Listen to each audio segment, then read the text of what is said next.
Imagine a time when a land we now call Central Asia was the beating heart of science, philosophy, and culture. This region wasn't just important, it was extraordinary.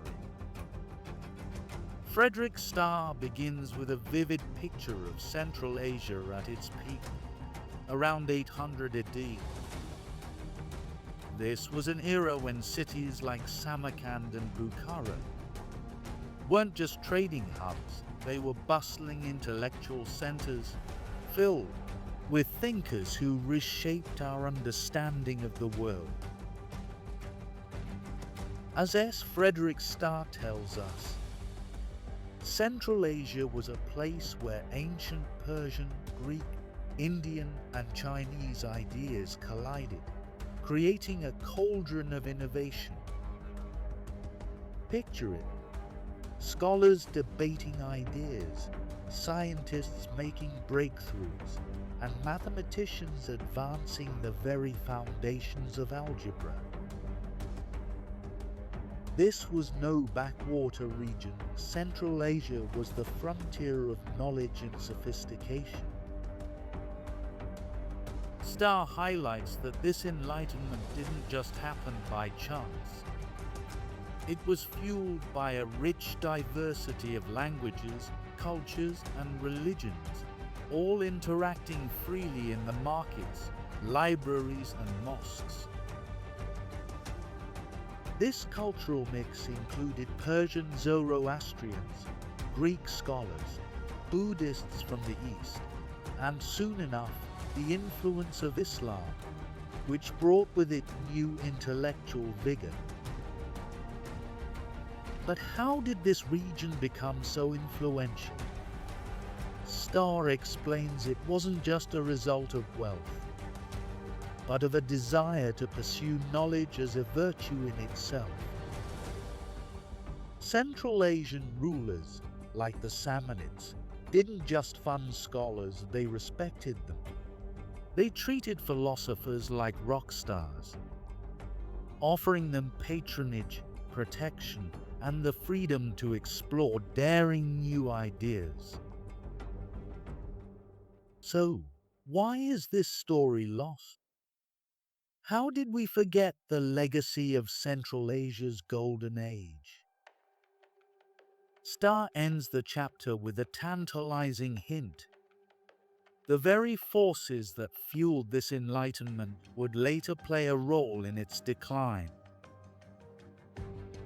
Stay tuned as we dive deeper into how this remarkable civilization rose, and ultimately, how it began to fade. Join us on a journey to rediscover the forgotten brilliance of Central Asia's lost enlightenment.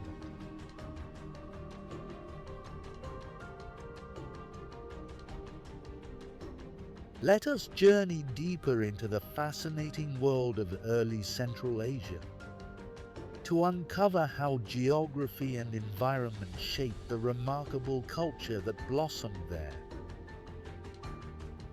Frederick Starr paints a vivid picture of Central Asia's ancient landscape, a world of vast deserts, towering mountains, and rivers that carved paths through isolated yet bustling cities.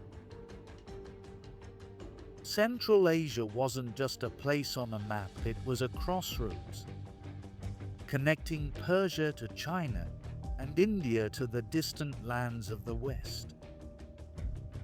Imagine camel caravans loaded with silk, spices, and precious metals, winding their way through harsh terrain, with merchants and travelers stopping to exchange not only goods, but also ideas.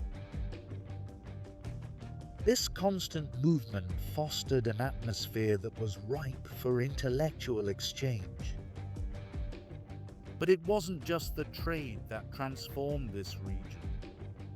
Starr reveals how Central Asia's wealth came from its agriculture and industry, built on innovative irrigation systems that defied the arid climate. Imagine fields of crops and bustling workshops, producing everything from intricate textiles to advanced tools. With these innovations, Central Asia became a place of self-sufficiency, stability, and prosperity.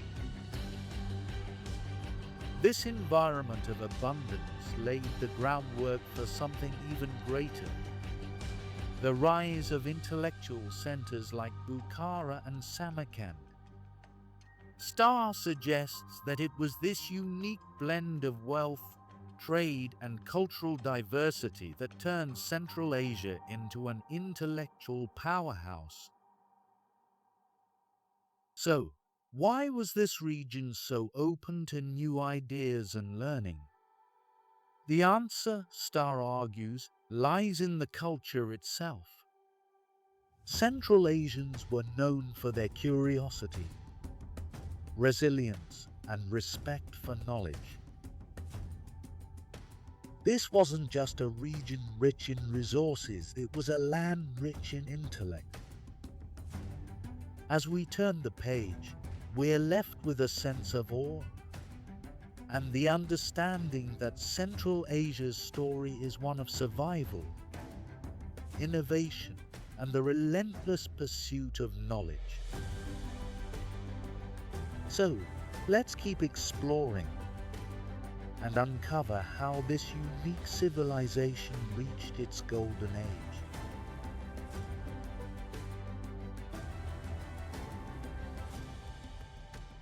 We're now drawn into the captivating world of Central Asia's multiculturalism and the powerful exchange of ideas that flourished here. Imagine a place where Greek philosophy, Persian traditions, and Indian sciences converged, creating a unique blend of intellectual and cultural wealth. This region wasn't just absorbing knowledge, it was transforming it. Starr introduces us to key cities like Merv and Borg, where scholars translated ancient texts and expanded upon them. They didn't just copy Greek and Persian works. They questioned, improved, and reshaped these ideas. In these cities, medicine, mathematics, and astronomy were redefined, laying foundations that would influence the world for centuries. One figure who stands out is Al-Khwarizmi, a brilliant mathematician whose work gave birth to algebra. His ideas were revolutionary, but he was just one of many thinkers pushing the boundaries of knowledge. We're also introduced to scholars who focused on medicine, creating practices that would spread throughout Asia and Europe. So, what made this possible? Starr suggests that it was the region's openness to new ideas and cultures. Central Asians valued intellect as much as they did trade and wealth, creating an environment where diverse ideas could thrive. As we journey further, we uncover a civilization that was far more than a passive receiver of knowledge. It was a dynamic force in the global intellectual landscape. Let's keep exploring as we dive into the lives and ideas that made this one of the most enlightened societies in history.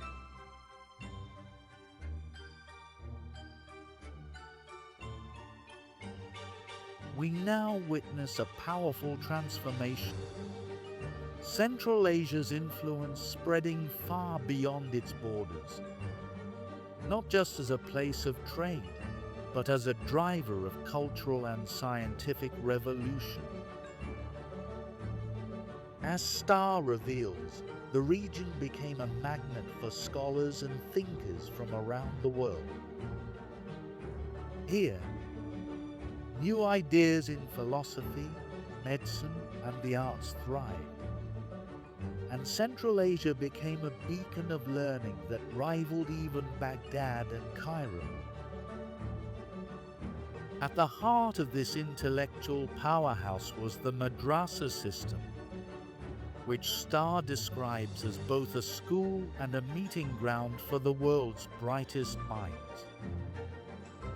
Imagine these grand halls, filled with students studying everything from astronomy and logic to poetry and theology. It wasn't just about learning facts, it was about questioning, debating, and innovating. One of the central figures we meet here is Avicenna, whose work in medicine and philosophy would lay the groundwork for centuries of scientific progress. Starr paints him as a symbol of Central Asia's genius, a thinker who didn't just absorb knowledge but expanded it.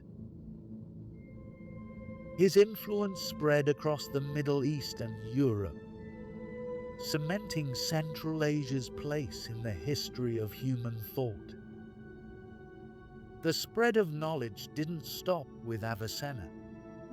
Starr shows how other fields, from mathematics to linguistics, flourished here, making Central Asia a true incubator of enlightenment. This wasn't just a cultural moment, it was a turning point for science, philosophy, and the arts, with a legacy that would resonate for centuries. Stay with us as we uncover how this intellectual energy shaped the world, and what it means for our understanding of global history. Central Asia wasn't just a passage on the Silk Road. It was a source of wisdom and inspiration that still impacts us today.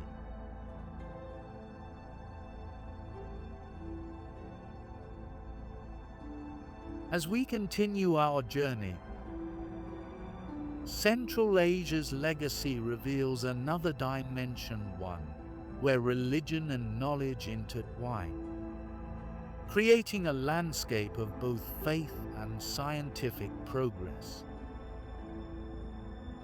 This region wasn't just a place for debate and scholarly pursuits, it became a cradle for religious thought, where spiritual leaders and philosophers interacted, sharing ideas and influencing one another. In this vibrant setting, Starr introduces us to the fusion of Islam with local traditions, where Central Asia became known for a unique and tolerant interpretation of faith. Thinkers explored questions about the universe, ethics, and the human mind, blending scientific inquiry with spiritual reflection. This wasn't about choosing between faith and science, but about finding harmony between them. One pivotal figure we meet here is Al-Farabi, a philosopher known as the second teacher after Aristotle. His groundbreaking work in logic and metaphysics didn't just echo Greek philosophy. It brought new life to it, adapting these ideas to align with Islamic beliefs. Starr shows us how Al-Farabi and others took Aristotle's teachings, combined them with Persian thought, and created something extraordinary philosophy that reached beyond borders and sparked conversations across cultures. The story here isn't just about individuals, it's about a movement. In cities like Samarkand and Bukhara, we find communities of scholars committed to learning, who saw no contradiction between understanding the natural world and exploring matters of faith. Their work laid the groundwork for what we now call the Islamic Golden Age, a time when science and spirituality thrived side by side. As we move forward, we see Central Asia not only as a bridge between East and West, but as a region where the quest for knowledge met a profound respect for belief. This harmony would inspire generations, reminding us that true enlightenment often arises from a union of both the mind and the spirit.